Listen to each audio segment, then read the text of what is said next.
Hilerang Kawayan na yata ito. Ito na yung mismong ano ng Hilerang Kawayan, no?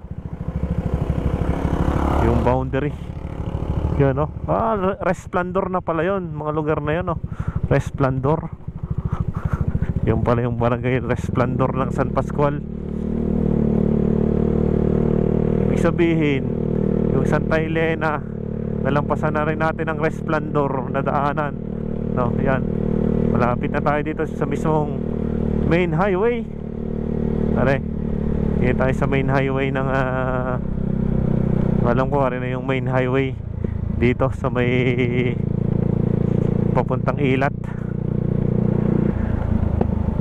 Tara, oh. Punta tayo din sa Hilerang Kawayan, no?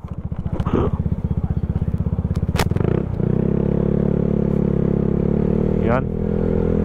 Nasa highway na tayo. Kung tayo doon dumaan sa kabila ay papuntang pinagkrusan na ng Alitagtag yun, mga brother, no? Pero dito tayo, pababa tayo, no?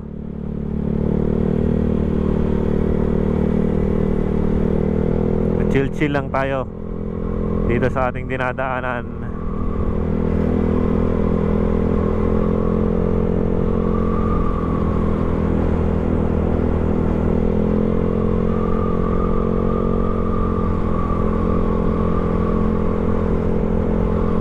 Wala masyadong dumadaan dito sa Hilerang Kawayan, no? Tahimik. Hilerang Kawayan School. Saan ba yung Hilerang Kawayan ng school?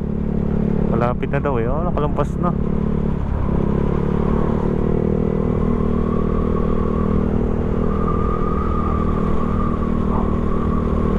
Nakalampas na pala ang Hilerang Kawayan School. Papasok pa siya kaya hindi natin napansin, no?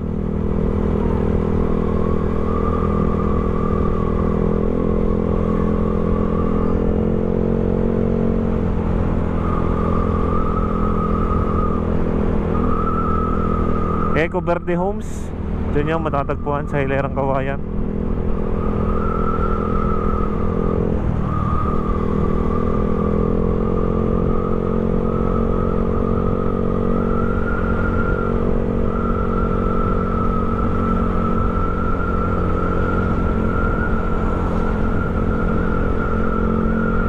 Ilan nating kabisado dati, no? Yung mismong arko ng Hilerang Kawayan. Baka mamaya Ilat ano na pala ito, no? Ano ba yung kadugtong ng Hilerang Kawayan? Ano ba yung katabi niya? Ano? Barangay Hall, Cover Court. Ano ba lugar to? Ilat North na pala to, mga brother, no?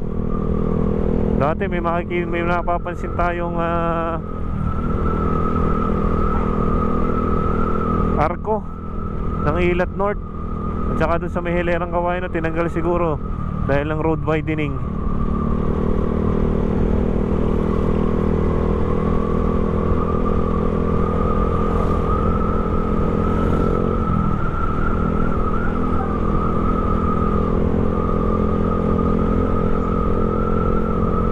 Ilat North tapos Ilat South, no?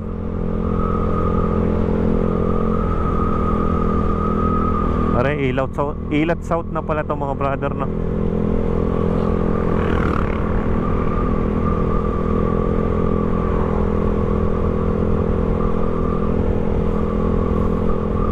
Ilat South, may mga community services, mga nagtatanggal ng mga damo sa tabing karasada, no?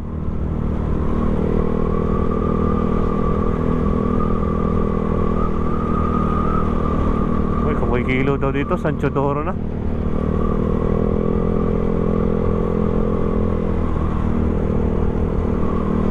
Ilat South. Pare na yata ang pinaghatian ng mataas na lupa.